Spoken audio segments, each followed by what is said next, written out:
commencé à ouvrir ces journées portes ouvertes. Puisque vous êtes venu un peu, enfin certaines personnes, vous êtes venu un peu pour connaître notre sensibilité, enfin, certaines personnes nous connaissent depuis longtemps, d'autres veulent savoir un peu comment nous fonctionnons. Bon, je crois que si je vais essayer de vous définir en quelques mots notre démarche. Bon, d'abord, d'une part, historiquement, nous appartenons à une génération d'associations plus anciennes que les dernières associations judéo-laïques. Je ne sais pas si vous aimez cette expression. On l'a inventée récemment. Judéo-laïque. Bon, enfin, je ne sais pas, je trouve qu'elle est pas mal. Donc, c'est un concept que je vous propose. Et bon, si vous voulez, ce qui nous paraît essentiel, c'est d'abord de dire que l'identité juive est quelque chose d'extrêmement compliqué et de difficile à assumer, et que finalement la plupart des personnes qui sont juives ne s'y retrouvent pas très bien avec leur identité. Pour des raisons diverses. C'est-à-dire qu'en fin de compte, comme je le disais à la réunion là, qui avait eu lieu chez Kassoun, la question juive n'est pas une question simple, et si vous voulez, la personne qui n'a peut-être pas toute la formation intellectuelle pour l'aborder, risque finalement d'en rester à des situations un petit peu conflictuelles, contradictoires. Et notamment, si vous voulez, un des problèmes qui nous préoccupe le plus, c'est le problème de la liberté de parole par rapport à la question juive dans les milieux juifs. Nous voudrions essayer de créer des espaces clos, si vous voulez, où l'on puisse parler en toute liberté de la question juive, sans constamment se demander, mais si je dis ça, qu'est-ce qu'on va penser, qu'est-ce qu'on va dire, etc. Il faut mettre les problèmes à plat avant de se lancer immédiatement dans un discours militant en disant, voilà, slogan ceci, slogan cela.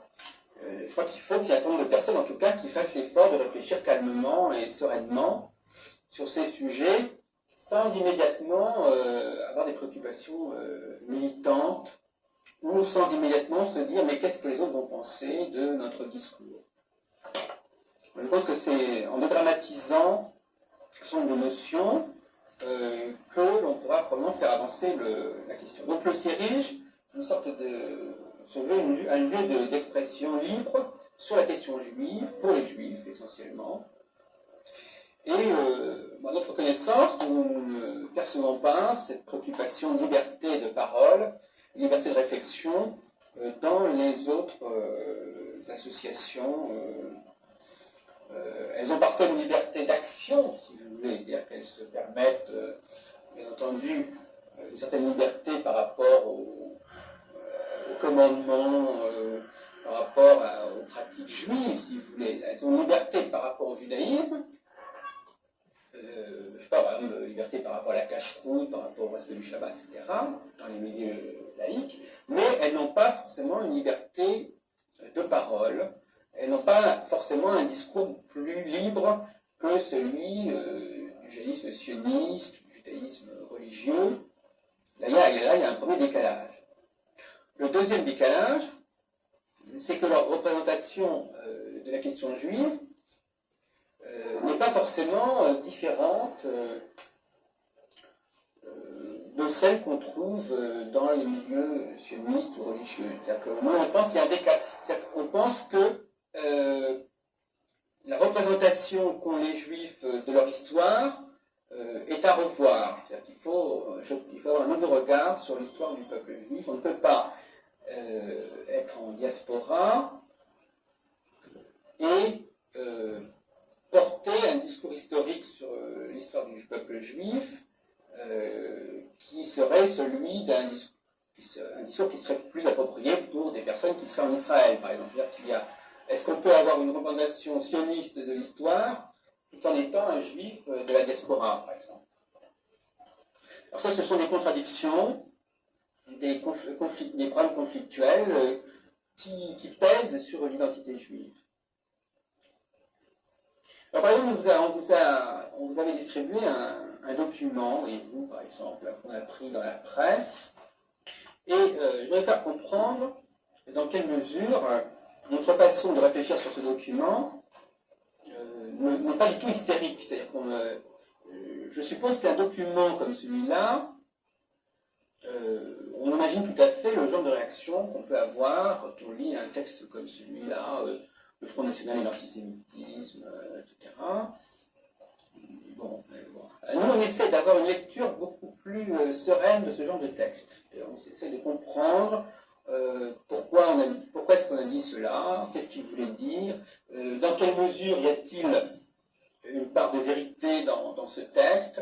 Donc on ne fait pas du rejet systématique, automatique de tous les discours qui se voudraient mettre en question les juifs ou s'interroger sur les juifs, etc. C'est-à-dire que la notion d'antisémitisme n'est pas une question comme ça qu'on traite de manière hystérique et passionnelle en disant voilà, ces gens-là, qu'est-ce qu'ils racontent, ce sont des noms, etc. On ne veut absolument pas, on ne veut pas diaboliser le rapport à l'antisémite. C'est même qu'on ne veut pas être diabolisé par l'antisémite, on ne veut pas de diabolisation du débat entre les juifs et les non-juifs. Et cette diabolisation, ça veut dire laisser entendre que l'autre est un monstre, si vous voulez. Alors, diaboliser l'antisémite, c'est dire les antisémites sont des monstres, il faut les supprimer, on n'a rien à faire avec eux, etc.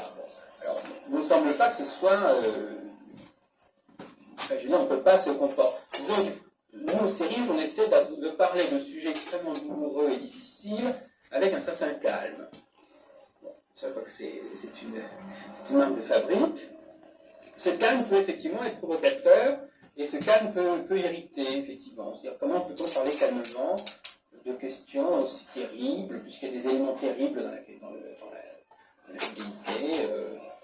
Voilà. Alors, je crois qu'il faut parler calmement de sujets extrêmement graves, extrêmement pénibles, et surtout, enfin, du moins se dire que la règle du jeu, ici, c'est de mettre un peu ses armes au vestiaire, et ne pas avoir des lieux comme ça, on puisse ne pas avoir un discours constamment codé, piégé.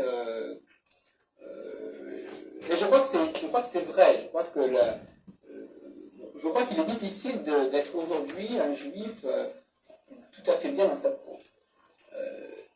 Et quelqu'un qui a un discours passionnel sur tout ce qui l'entoure n'est pas bien dans sa peau. Je veux dire, quel que soit son... Bon, il y a des comportements qui, visiblement, quelqu'un qui a un discours qui est en contradiction avec ce qu'il fait, n'est pas bien dans sa peau. Il y a tout un ensemble de faits, d'observations objectives qui font que, quelque part, quel que soit ce que la personne peut dire sur elle-même, quelque part, ça coince. On a l'impression quand même que... Bon, elle a peut-être trouvé un équilibre, mais un équilibre, on aimerait bien savoir exactement comment il est vécu en profondeur. Donc, comme disait mon ami Enzo, de manière un peu peut-être excessive, il disait, je crois dans un article, il disait que l'équilibre, enfin je veux dire, l'identité juive, la judéité, pose des problèmes d'équilibre psychique. Je veux dire que c'est pas une situation extrêmement simple, et notamment au niveau de la transmission aux enfants de l'identité juive, parce que finalement, une des grandes questions, je crois, qui intéresse les juifs laïcs, c'est le problème de la transmission, qu'est-ce qu'on va dire aux enfants, etc. Alors là, effectivement, quelle image du juif transmettre, je ne parle pas des pratiques, hein, c'est le problème, mais quelle image du juif transmettre aux générations suivantes, qu'est-ce que vous dites à un jeune enfant sur ce qu'est un juif, etc.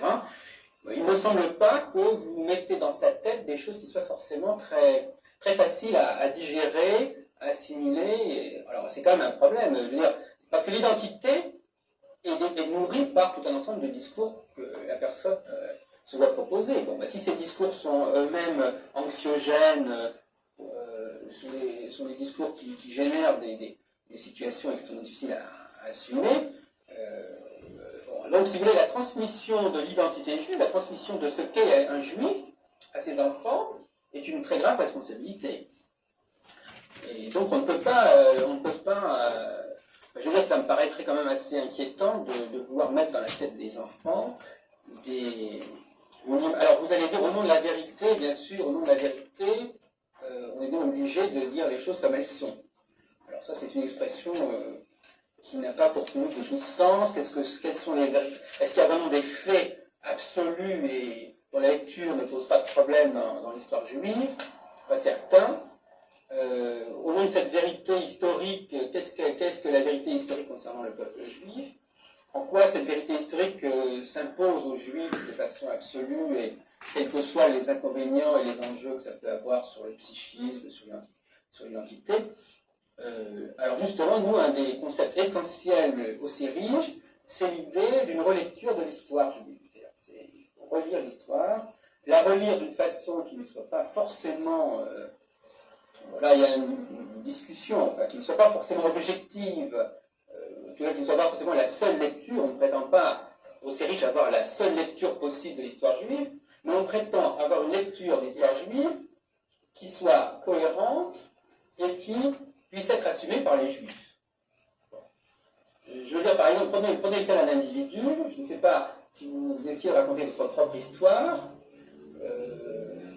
ou bien alors vous dites, voilà, l'idée que vous faites de votre propre histoire, de ce qui vous est arrivé, de la façon dont c'est arrivé, bon, alors généralement, quand même, les gens essaient d'aménager leur propre histoire, d'aménager leur représentation de leur vie, de façon à ce que ce soit quand même pas trop pénible à vivre avec, jusqu'à un certain point. Bon, ils essaient de comprendre, ils essaient de trouver d'autres perspectives qui font que certains événements qui leur sont arrivés ne doivent pas complètement être traumatisants, etc. Bon, c'est ce rapport que nous avons avec notre histoire personnelle. Nous devons, en tant que peuple juif, ou en tant que communauté juive française en diaspora, nous devons aussi essayer d'élaborer une représentation de notre propre histoire qui soit quand même supportable.